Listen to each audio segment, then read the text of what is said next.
Today we are going to talk about gender and kink. So there are two different ways we can approach this. The first is through gender identity and how people identify. That's what we're going to talk about today. In a future video, we are going to talk about kinking with gender, so having gender as a part of our play and as part of our kink. And we're going to talk about that in a future video. So today, let's learn all about different gender identities. Hey guys, it's Morgan with BDSM Relationships and Education. Thank you very much for checking out this video on gender identity. And if you haven't done so already, please subscribe to my channel and then you can keep up with, I'm doing 3 videos per week now. So we are going to talk about gender identity within kink communities. Now, kink communities tend to be pretty accepting about pretty much everything. So this means that people are open and welcome to share different gender expressions. And don't worry, there's going to be a whole bunch of language that might sound a little scary at first, but you get used to it really quickly. And the most important thing here is just to keep an open mind and not be judgmental of people, their choices, and their identities. So if you take nothing else away from this video, that to me is the really important thing. Open mind and be accepting of others. So as I said, kink communities do tend to be very open, and we have different ideas about gender. There's not necessarily that binary of man and woman that are very, strict definitions and very, very separate. We don't tend to do that a lot. I mean, some people do, and that's cool. However you identify is right for you. But don't think that your identity is the only one. Understand that there are all kinds of other people, and they have all kinds of different gender identities, and we need to respect all of them, basically. So the sad thing is that as open as kink communities are, people with non-standard gender identities, I'm just going to call it that, do still face some degree of discrimination. The community itself is going to determine how much discrimination. I like to think that my community in Toronto is very open and progressive, but then I sit down and I talk to my trans friends, and they're like, yeah, no, not so much. They still end up having, feeling left out, feeling discriminated against, and just generally, having people say some really shitty things or do some really shitty things. So if you do have a sort of non-standard gender identity, I'm not going to sit here and tell you that the kink community is this like haven of enlightenment where everybody is cool and accepts everybody else. I really wish that was the case. But sadly, it's not. We're getting better, though.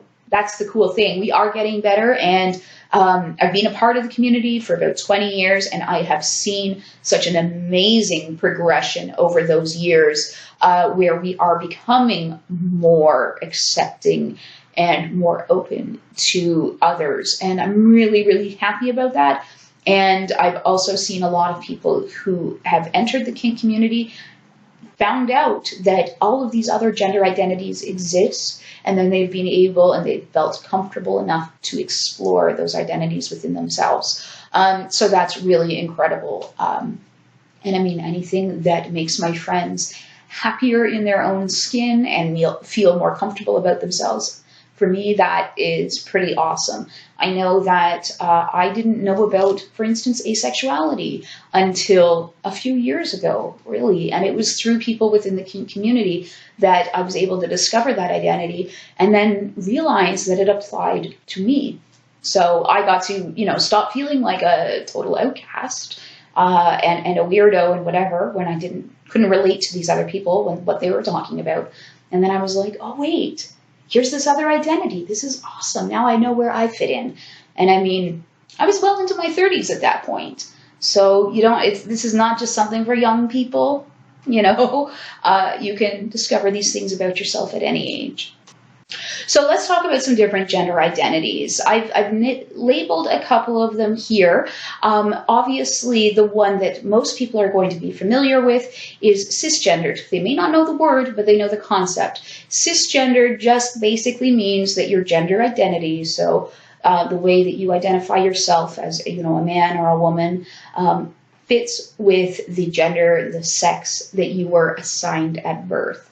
Basically, what we say is that it's your gender identity, so that is the way you feel in your head or your heart or however you want to explain your gender, that sense that you are a man or a woman or whatever gender, but that feeling, and then the sex assigned at birth. So when you were born and the doctor took a look at you and said, oh, it's a girl, or oh, it's a boy, you know, that's what we're talking about there. That is the gender assigned at birth.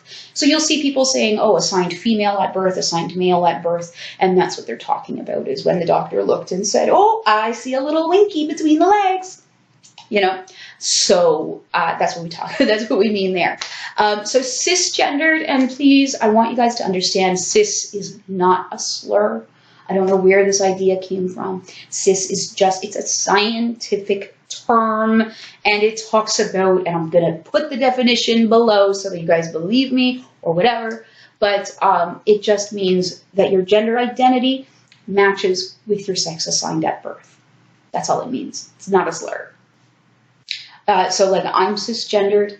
I don't think that that's an insult. I don't feel that it is. Sometimes I need to point out that I'm cisgendered, because if we are talking about gender in general, then it's important as a label. But most of the time I can just say I'm a woman. Just like a trans woman most of the time can say I'm a woman. But sometimes it is important for her own identity or her own, you know, sense of self to you know, say that she is trans as well. So she's a trans woman. But, you know, 90% of the time, or at least from my perspective, saying I am a woman is enough. And if it's a trans woman, a cis woman, it doesn't matter, because we're all women. So please, if you feel differently, if you are trans and you feel differently, please let me know. I think that trans is a very important part of a person's identity, and I don't mean to discount that. I just mean that, you know, day-to-day conversation, you're a woman or a man or whatever. Okay, so the reason that we have the identity or the label of cisgendered is because we want to get away from the idea that somebody is either normal or trans, right? Because that's bullshit. That is not the way it works. So I'm not normal by any stretch of the word, but I'm not a normal woman. I'm a cisgendered woman. Just like, you know, a trans woman is a woman, but she's trans. So it just takes away from that idea that one person is normal and one's not. That means that somebody else is abnormal, right? And that's a really shitty thing to do. Just for the record, if you want to describe somebody who is, like, gender identity matches the junk, I suppose, cisgendered, okay? It is not biological female. That is bullshit. No, don't do that. Or male, you know, but the biological is the problem. It's not natural. It's not born woman. It's not, or man or whatever. It's none of that. No. Cis people, listen to me. We gotta fix this. Stop it. We are no more natural or biological or whatever than anybody else. We're all biological beings. We're all natural beings, you know. Trans women or men aren't supernatural entities. We're all natural. And as for born, I was born a woman, but, you know, it's like, whatever. A trans woman was also born a woman, because she knows upstairs that she is a woman. So just stop with that language, please. Cisgendered. That's the word you're looking for. Stop. Okay. So anyways, let's talk about trans. So trans identities, I mean, they cover a very wide spectrum of things, but basically it just means that the gender identity that the person has, so that thing upstairs or in their heart, that sense of themselves is different than their sex assigned at birth. That's all it means, is that their gender identity is different than their sex assigned at birth. And then there are people who are agender. So that basically means that they don't feel that they have a gender. Gender is, this is going to be a really long video, I'm sorry guys, but gender is a social construct, okay? It is, that's all it is. If you think about what it is that makes you a woman or makes you a man, You know, these are going to be things that are very socially oriented. So, and those definitions can change depending on the culture. So that's why we say that it is a social construct. So it's really hard to explain gender. I'm sorry. I'm probably not doing a great job of this, but I just wanted to point out that it is a social construct. So there are people who don't identify with any gender. They don't feel male, they don't feel female, or they don't feel like a man or a woman, but they also don't sort of fluctuate between them or anything like that. They just don't feel like either. Sometimes they may feel like a third gender that sort of embodies both, and we're going to talk about some of the different words for that. But some people just don't identify with any gender, and that's cool. We need to respect it. So those people would be called agender.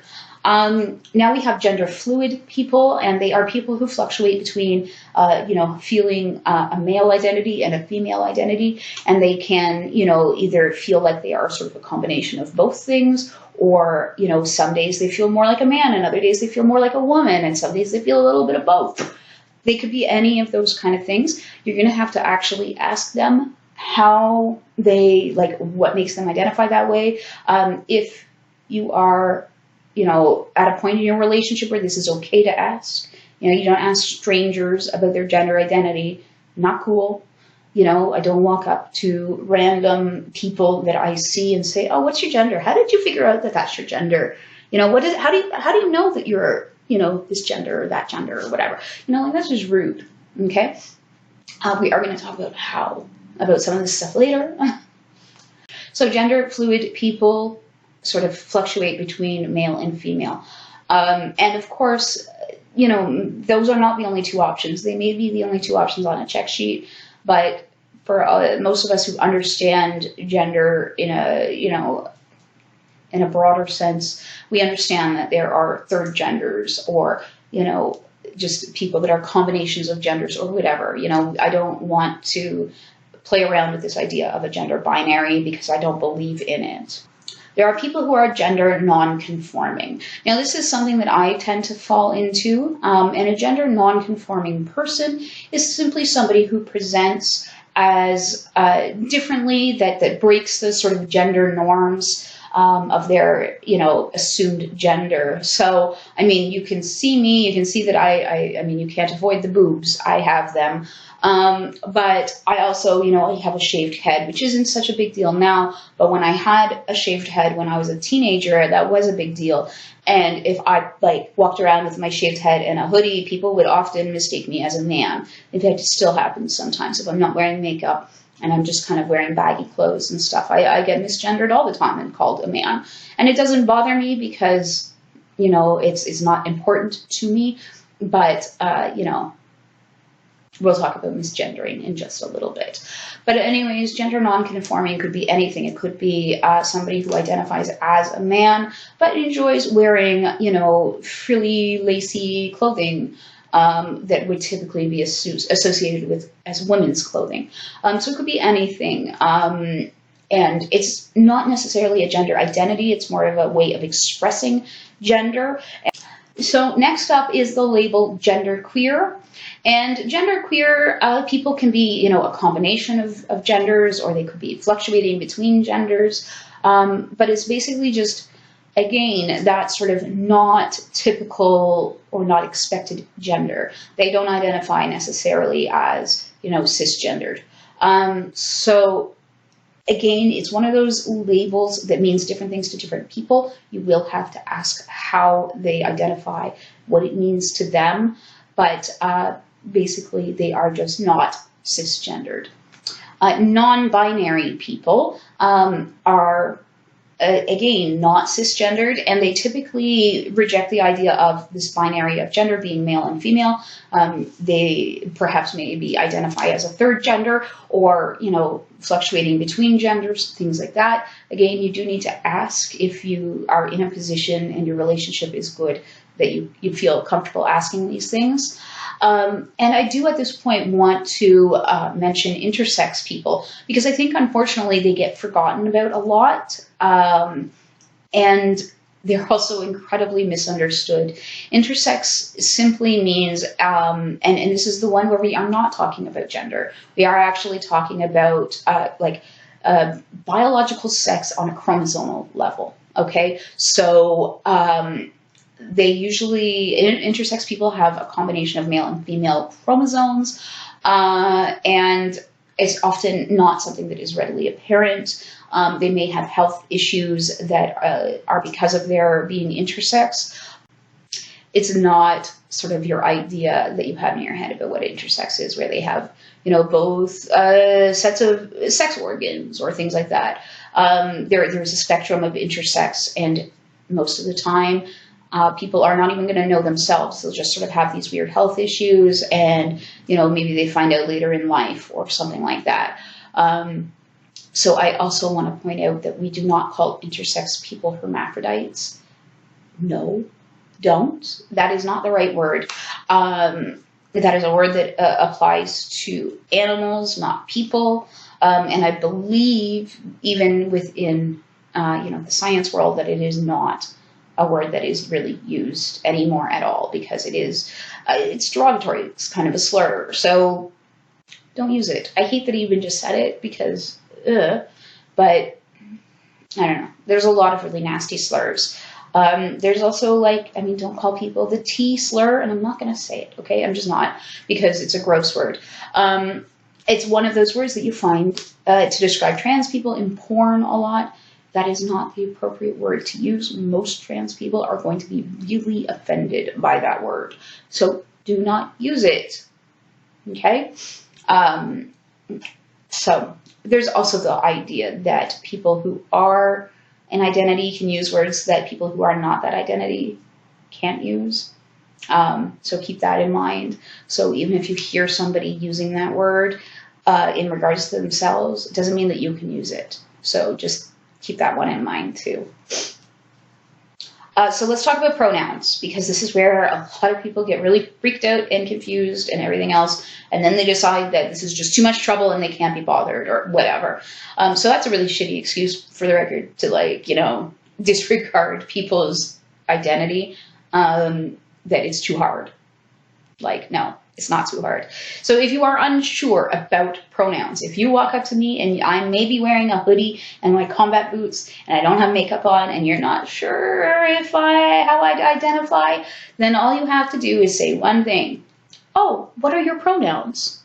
Okay, so I want everybody, you know what, to say it out loud with me right now. What are your pronouns? It's not hard, okay? It might feel weird the first time you say it or the second time, but trust me, it is not a weird question. It is not hard to say, and people will appreciate you asking. They're going to appreciate that you recognize that perhaps not everybody is what they appear to be, and you want to make sure that you are labeling them correctly. So in my case, I mean, I go with female pronouns. I am, for the most part, cisgendered. Like I said, I am kind of gender non-conforming at times, but I don't know, I'm not attached to gender. I did a gender tag, and I'm not attached to my gender, really. So things that don't bother me are going to bother other people. And we also have to recognize that just because it doesn't bother us doesn't mean it's not deeply, deeply hurtful for somebody else. So like I said, if I get misgendered, I don't really care that much. It does not bother me. But some of my friends who get misgendered, it really does hurt them. It makes them feel terrible. It invalidates them, everything else. So it is really, really, really important not to do that to people. So this is how we do it. We ask what your pronouns are. It's a really easy question. I've even been to conferences where they give us, like, in addition to our name tag, they'll have a line that say, my pronouns are, and then you can write in your pronouns. So obviously he and she are the ones that we are most familiar with. They and their is generally accepted as a gender neutral pronoun. We don't have really, other than they and their, we don't have gender neutral pronouns within the English language. Also, there has been movements to try to come up with, you know, specific gender neutral pronouns. So ze and zer are usually accepted as gender neutral pronouns. Hey guys, so I just realized that my camera decided to cut off the last part of the video on gender identity in kink. So, and it was some really important information. So here I am in a different outfit, and I'm gonna sort of recap what I had to say there. So I was talking about what happens when you make a mistake. If you call somebody her when you mean to say him, or he when you mean to say they, or whatever it is, mistakes happen. And the important thing is that you apologize and move on. And, you know, again, you don't keep making the same mistake over and over again. So if I make a mistake and call somebody the wrong pronoun or anything like that, I just say, oh, I'm sorry. And then I continue on with what I'm saying. I don't want to make a big deal about it, because if I sit there and go, oh, geez, I'm so sorry. I can't even believe I did that. Oh, my God, I'm such a jerk. You know, that makes it a really awkward situation. It's not comfortable for anyone, and it makes like a really big deal out of it when it doesn't have to be. The other thing you have to avoid doing is being like, oh, I'm so sorry. It's just so hard to remember because, you know, you kind of look like, you know, and it's hard, you know. It doesn't matter that it's hard. Nobody cares. Just, you know, get it through your head. I don't care if you have to sit at home and say, you know, this person is they. They. You know, get a picture of them and practice saying they to them or whatever. But just get it through your head and don't make a big deal about it if you make that mistake. Really, what this all comes down to is not making it about you, right? Because that's what we do when we freak out and are like, oh my God, and it's so hard, and you know, we're saying, oh, this is way more about me and my discomfort that I made a mistake than it is about you and your gender identity. So don't do that. Don't be that person that makes it all about themselves, because it's just shitty. And can you imagine being somebody who, you know, is trying to enforce this about their own identity, trying to get people to understand this is who I am, and then having people constantly tell you how hard it is to remember that you are the gender that you are, and that it's really inconvenient for them. Like, that's a really awful thing to have to go through. So don't add to it. You know, these people that have differing gender identities, they already have enough bullshit to deal with. Don't add yours onto the pile, right? So if you make a mistake, and you will, it happens. I do it too. Hell, I did it one time to somebody that was a friend, and I was giving a presentation, and they asked a question, and this is like in front of a big audience with like in an academic setting, and I accidentally misgendered them. And you know what I did? I felt awful about it, but I said, oh, I'm sorry, you know, they, and then I continued. Right? That's all you have to do. You just have to go, oh, my mistake. So, and then keep on with what you're saying. You know, just apologize and move on and don't do it again. So the thing we really need to remember, other than don't make it about ourselves and our discomfort, is that misgendering people is insulting. It is denying their identity, and it's saying that I know who you are better than you do.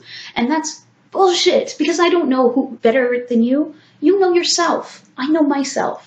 And we need to trust each other that we know ourselves best. So, you know, you're denying someone's identity. Don't do that. And again, mistakes happen. Nobody's going to hold you responsible and think that you're an asshole because you made an honest mistake. But if you keep making the mistake over and over again, they're going to think you're a jerk, and they'll be right. So just try not to make mistakes, but accept that they will happen, and just apologize and move on. So the other thing I want to talk about is identity is not kink. Okay? People are not transgender because it's a kink. It's not like you start out one day being a cross-dresser and then decide to transition. I mean, some people kind of access their feelings towards wanting to transition that way, but it's not a kink. Nobody is like, oh, you know what, I'll become a trans person because it'll be easier to get laid, right? That's not the way it works at all. So don't mistake the two. And of course, just remember, it's none of your fucking business what's in someone's pants, okay? It's not your business, it's not my business, it's nobody's business, unless that person decides to make it your business and you also consent to that. So if you are going to, you know, get involved romantically with a person, they'll probably want to share what they have in their pants with you. That's just sort of the way romance works. And if you are consenting, then fantastic. But other than that, it's none of your fucking business, right? So unless they want to tell you, don't ask. Don't ask. Just don't. Don't, like, meet a trans woman and be like, so do you still have a... No, don't fucking do it. This is awful. Again, people who are trans or have different gender identities, they deal with so much shit as it is. Don't add to it. Don't make their day worse. Just be that person who's cool and who doesn't intentionally misgender them and who apologizes if they make a mistake and then moves on. Be that person who's totally cool with all of it. And, you'll make a good friend and probably a really great friend. So that is what I have to say about gender identity. You will encounter all kinds of different people within the kink world. And in the next video about gender, we are going to talk about kinking on gender because it's a totally different thing, but it's also a lot of fun. So if you want to check that one out, stick around, subscribe, and you will get a notification when that video becomes available. Other than that, thank you very much for watching, and I will see you guys in the next video.